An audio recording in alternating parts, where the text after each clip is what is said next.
అందరికీ hi, welcome to my channel my home vlogs. ఈరోజు వీడియోలో నేను కొన్ని టిప్స్ అయితే షేర్ చేశాను. ఇవి మీకు ఉపయోగపడతాయని అనుకుంటున్నాను. వీడియో నచ్చినట్టయితే లైక్ చేసి షేర్ చేయండి, అలాగే ఛానల్ని సబ్స్క్రైబ్ చేసుకోండి. ఇంకా ఇప్పుడు పిల్లలకి స్కూల్స్ అయితే స్టార్ట్ అయిపోయినాయి కదా. ఎప్పుడైనా మన ఇంట్లో షూ పాలిష్ అయిపోయినట్టయితే ఇలా మనము షాంపూతో షూనైతే పాలిష్ చేసుకోవచ్చు. ఇది కూడా పాలిష్ చేసినట్టే నీట్గా మెరుస్తూ వస్తాయన్నమాట. నేను ఇక్కడ మీకు డిఫరెన్స్ కూడా చూపిస్తాను చూడండి. షాంపూని జస్ట్ ఒక డ్రాప్ మనము షూ మీద వేసి దాంతో ఇలా క్లాత్తో తుడిచేసినట్టయితే చూడండి, ఇటు సైడ్ ఏమో పాలిష్ చేయలేదు, అటు సైడ్ ఏమో షాంపూతో రుద్దానమాట. ఇలా మెరుస్తూ ఉంటాయి. ఈ టిప్ స్కూల్కి వెళ్ళే పిల్లలు ఉన్న వాళ్ళకి మంచిగా యూజ్ అవుతుంది. నెక్స్ట్ టిప్ వచ్చేసి, మనం కిచెన్లో సిలిండర్ వాడుతూ ఉంటాం కదా, అయితే వాడిన రోజు మనకు గుర్తుండదు, అలాగే ఎప్పుడు అయిపోతుందో అన్న టెన్షన్ ఉంటుంది. అలా కాకుండా మనము ఇది సీల్ ఓపెన్ చేసిన రోజే మనము ఇలా ఒక చాక్ పీస్ కానీ లేదంటే స్లేట్ పెన్సిల్ కానీ తీసుకొని దాని మీద మనము ఏ రోజైతే వాడుకుంటున్నామో ఆ రోజు ఇలా డేట్ రాసి పెట్టుకున్నట్టయితే మనకు ఈజీగా గుర్తుంటుంది. అలాగే ఎన్ని రోజులు సిలిండర్ వస్తుందనేది కూడా తెలుస్తుంది, మనము ఎన్ని రోజులు వాడుకుంటున్నాం అనేది. ఈ టిప్ యూజ్ అవుతుంది అని అనుకుంటున్నాను. నెక్స్ట్ టిప్ వచ్చేసి, అప్పుడప్పుడు కిచెన్లో ఇట్లా నూనె అయితే కింద పడుతూ ఉంటుంది. అయితే టిష్యూతో అలా క్లీన్ చేసినా కూడా జిడ్డు జిడ్డుగా ఉంటుంది. ఈసారి నుంచి అయితే ఈ టిప్ని ఫాలో అవ్వండి. కొంచెము మైదా పిండి కానీ లేదంటే బియ్యం పిండి కానీ గోధుమ పిండి మన దగ్గర ఏది ఉంటే ఆ పిండి కింద పడిన నూనె మీద చల్లేసి ఒక 2-3 మినిట్స్ ఉంచేసినట్టయితే ఆ పిండి అంతా నూనెని బాగా పీల్చేసుకుంటుంది. తర్వాత ఈజీగా క్లీన్ చేసుకోవచ్చు. ఇక్కడ చూడండి, నా చేతికి కూడా జిడ్డు అంటుకోవట్లేదు, ప్లేట్ కూడా క్లీన్గా వచ్చేసింది. చూసారు కదా ప్లేట్ అంతా ఎంత నీట్గా అయిపోయిందో. మనం ఎక్స్ట్రాగా ఇంకా సోపు అలాంటివి పెట్టి క్లీన్ చేయాల్సిన అవసరం కూడా లేదు, నీట్గా క్లీన్ అయిపోతుంది పిండితోనే. ఇంకా నెక్స్ట్ వచ్చేసి, ఉల్లిపాయలు ఎక్కువ 1-2 కట్ చేసినప్పుడు అయితే ఏమవ్వదు, కానీ ఎక్కువగా కట్ చేస్తున్నప్పుడు అయితే మన కళ్ళకు నీళ్ళు వస్తూ ఉంటాయి. అలా కాకుండా మనము ఉల్లిపాయల్ని ఇలా పైన స్కిన్ అయితే పీల్ చేసేసి కొంచెం సేపు వాటర్లో ఉంచేసి కట్ చేసుకున్నట్టయితే మన కళ్ళకు నీళ్ళు రాకుండా ఉంటాయన్నమాట. ఎన్ని ఉల్లిపాయలనైనా కళ్ళకు నీళ్ళు రాకుండా కట్ చేసుకోవచ్చు. ఇంకా నెక్స్ట్ టిప్ వచ్చేసి, పచ్చిమిరపకాయలు కట్ చేసేటప్పుడు చాలామందికి చేతులు మంటలు వస్తూ ఉంటాయి. నాకు కూడా అలానే మండుతూ ఉండేది. అయితే ఈ టిప్ని నేను పచ్చిమిరపకాయలు కట్ చేసిన ప్రతిసారి ఫాలో అవుతాను. ఈ టిప్ బాగా పనిచేస్తుంది కూడా. నేను ట్రై చేశాకే మీకు చూపిస్తున్నాను. అయితే పచ్చిమిరపకాయలు కట్ చేసిన వెంటనే ఇలా కొంచెము చక్కెర అయితే తీసుకొని మనము 2 చేతులకి ఇలా రఫ్ చేస్తూ వాష్ చేసుకున్నట్టయితే చేతులకు మంట లేకుండా నీట్గా ఉంటుంది. మంట ఉండదన్నమాట, మొత్తం పూర్తిగా తగ్గిపోతుంది మంట అనేది. ఇంకా నెక్స్ట్ టిప్ వచ్చేసి, ఉల్లిపాయలు మనము ఎక్కువగా కట్ చేసినప్పుడు చాకుకి అలాగే ఇలా చాపింగ్ బోర్డుకి ఆ ఉల్లిపాయ స్మెల్ అనేది పట్టుకొని ఉంటుంది. ఆ స్మెల్ ఏదైనా ఇంకా వేరే ఏమైనా కట్ చేసినప్పుడు కూడా అవి కూడా అదే స్మెల్ వస్తూ ఉంటాయి. ఏమైనా ఫ్రూట్స్ అలా కట్ చేసినా కూడా ఫ్రూట్స్కి కూడా ఆ స్మెల్ అలానే పట్టుకొని వస్తుంది. అట్లా స్మెల్ వచ్చినప్పుడు తినాలనిపించదు.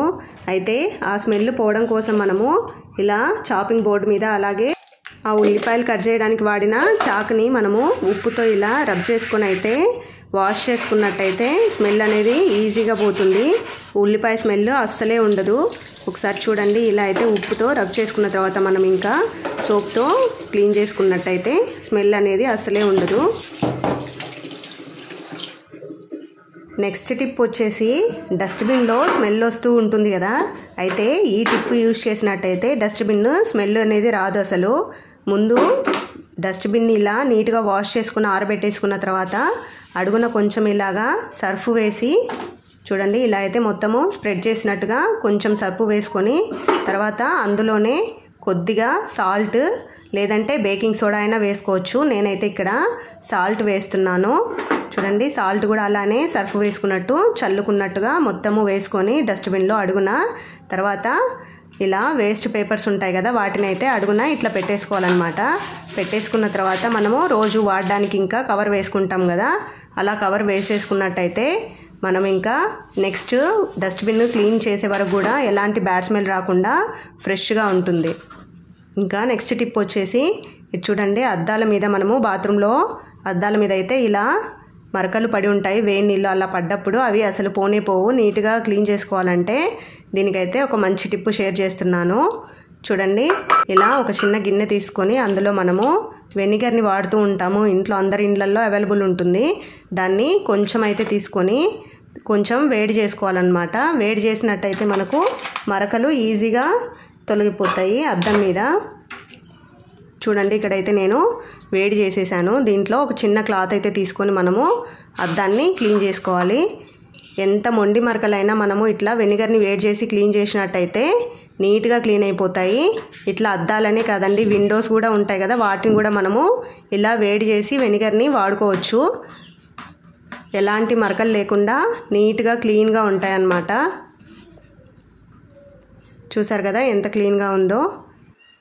ఇంకా నెక్స్ట్ అయితే బెండకాయల్ని మనము ఇలా కట్ చేసుకుంటున్నప్పుడు కార్నర్స్ ముందే కట్ చేసుకొని తర్వాత ముక్కలుగా కట్ చేసుకున్నట్టయితే పని ఈజీ అవుతుంది. అలాగే జిగురు కూడా ఎక్కువగా రాకుండా ఉంటుంది. అలా కాకుండా మనము ఒక్కొక్క దానికి కార్నర్స్ కట్ చేసుకొని తర్వాత ముక్కలు కట్ చేసుకుంటూ ఉన్నట్టయితే జిగురు అంతా వచ్చి ముక్కలకు కట్ చేయడానికి కన్వీనియంట్గా ఉండదు. అలా కాకుండా ఇలా ఒకేసారి మనము కార్నర్స్ కట్ చేసుకొని ఇట్లా అన్నిటిని అయితే ముక్కలుగా కట్ చేసుకోవచ్చు. చూడండి, ముక్కలు కట్ చేసుకోవడం కూడా ఈజీ అవుతుంది. ఇలా 4-5 తీసుకొని అయితే మనము ఈజీగా ముక్కలుగా కట్ చేసుకోవచ్చు. ఇంకా నెక్స్ట్ టిప్ వచ్చేసి, మనము పప్పుచారు కానీ సాంబార్ కానీ చేసేటప్పుడు కొంచెం పప్పే ఉడికించాల్సి వస్తుంది. అలాంటప్పుడు డైరెక్ట్గా ఇలా కుక్కర్లో పప్పు వేసేయకుండా కుక్కర్లో కొంచెం ఇలా నీళ్ళు అయితే పోసుకొని అడుగున మనకు కావాల్సినంత పప్పు అయితే మనము ఇట్లా ఒక గిన్నెలోకి తీసుకొని దాంట్లో కూడా పప్పులో కూడా నీళ్లు పోసి కుక్కర్లో ఇలా పెట్టేసి మనమైతే ఉడికించుకున్నట్టయితే కుక్కర్కి అంతా పప్పు అంటుకోకుండా ఉంటుంది. అలాగే ఇంత పెద్ద కుక్కర్ని క్లీన్ చేయాల్సిన పని లేకుండా మన పని ఈజీగా అయిపోతుంది అన్నమాట. పప్పు కూడా బాగా మెత్తగా ఉడికిపోతుంది. ఇలా అయితే పెట్టేసుకొని మనము ఒక 4-5 విజిల్స్ వచ్చే వరకు ఉంచేసినట్టయితే పప్పు చాలా మెత్తగా ఉడికిపోతుంది. మీకు పప్పు ఉడికాక కూడా చూపిస్తాను చూడండి. చాలా అంటే చాలా సాఫ్ట్గా అయిపోతుంది. మనకు పప్పు చారుకి ఇంకా మెదిపే పని ఉండదు. చూడండి, ఇక్కడైతే ఉడికాక చూపిస్తున్నాను. చూడండి ఎంత సాఫ్ట్గా ఉడికిపోయిందో. బెండకాయ కూర చేసేటప్పుడు జిగురు వస్తూ ఉంటుంది కదా, అలా జిగురు రాకుండా ఉండాలంటే మనం ఇలా కట్ చేసుకున్న వెంటనే వీటిని అయితే తీసుకెళ్ళి ఒక 10 నిమిషాలు ఫ్యాన్ కింద కానీ లేదంటే కొంచెం ఎండలో పెట్టేసినట్టయితే జిగురు ఎక్కువగా రాకుండా ఉంటుంది. మన కూర కూడా నీట్గా వస్తుందన్నమాట, ముక్కలు అంతా విరిగిపోకుండా. ఈ టిప్పు బాగా పనిచేస్తుంది, ఒకసారి ట్రై చేయండి. ఎండ రాకపోతే ఫ్యాన్ కింద పెట్టేసినా కూడా ఒక 10 నిమిషాలు నీట్గా జిగురు అనేది రాకుండా ఉంటుంది మనం కూర చేసేటప్పుడు. చూడండి, నేనైతే ఒక 10 నిమిషాలు ఫ్యాన్ కింద పెట్టేశాను. ఇప్పుడైతే కూర చేసేటప్పుడు చూపిస్తున్నాను అనమాట. కొంచెం కూడా జిగురు లేకుండా మనకు కూర చాలా బాగా వస్తుంది. ఫ్రై అయితే చూస్తున్నారు కదా, ముక్కలు అస్సలు జిగురు అనేదే లేదు. ఇంకా నెక్స్ట్ టిప్ వచ్చేసి, పప్పుచారు కానీ సాంబార్ కానీ చేసేటప్పుడు మనము అప్పుడప్పుడు చింతపండుని నానబెట్టడం మర్చిపోతూ ఉంటాం కదా. అలా మర్చిపోయినప్పుడు అయితే ఈ టిప్ని ఫాలో అవ్వండి. చింతపండుని మనము మనకి ఎంత కావాలో అంత తీసుకొని వాష్ చేసుకున్న తర్వాత ఇలా పప్పు ఉడికించాక పప్పు గిన్నె తీసిన తర్వాత అయితే మనము చింతపండు మనం నానబెట్టుకోవాలనుకున్నంత చింతపండు తీసుకున్నాం కదా, అదైతే ఈ వేడి నీళ్ళల్లో కింద అలాగ పెట్టేసి మనము మూత పెట్టేసినట్టయితే కుక్కర్ వేడిగా ఉంటుంది కాబట్టి చింతపండు అనేది ఉడికినట్టుగా అయిపోయి తొందరగా సాఫ్ట్గా అయిపోతుంది. మనము స్టవ్ మీద అలా పెట్టి వేడి చేయాల్సిన పని ఉండదన్నమాట. చూడండి, ఒక 2-3 మినిట్స్కే చింతపండు అనేది ఎంత బాగా నానిపోయిందో. ఇట్లా కుక్కర్లో పెట్టినట్టయితే మనకు గుజ్జు అనేది చాలా బాగా వస్తుంది నీట్గా. చూసారు కదా, 2 నిమిషాలకే ఎంత బాగా నానిపోయిందో. ఈ టిప్ అయితే యూట్యూబ్లో ఎక్కడా లేదండి, నేను ఆల్రెడీ సెర్చ్ చేసి ఈ టిప్ని అయితే షేర్ చేస్తున్నాను.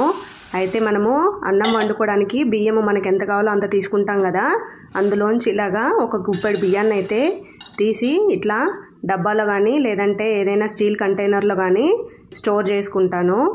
అయితే ఈ ప్రతిరోజు మనం ఎప్పుడైతే వండుతుంటామో అప్పుడు ఒక పిరికెడైతే తీసి పెట్టుకుంటాను.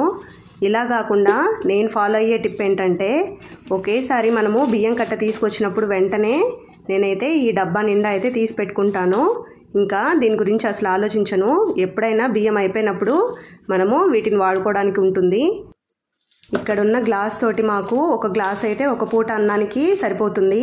అయితే ఈ డబ్బాలో ఉండే బియ్యము కనీసము 7-8 గ్లాసులు అవుతాయన్నమాట. అంటే కనీసం 1 వీక్ వరకు మాకు టెన్షన్ ఉండదు బియ్యం అయిపోయినా కూడా. ఈ టిప్స్ అన్నీ ఎలా ఉన్నాయో కామెంట్ చేయండి. అలాగే వీడియో నచ్చినట్టయితే ఛానల్ని సబ్స్క్రైబ్ చేసుకోండి. Thank you.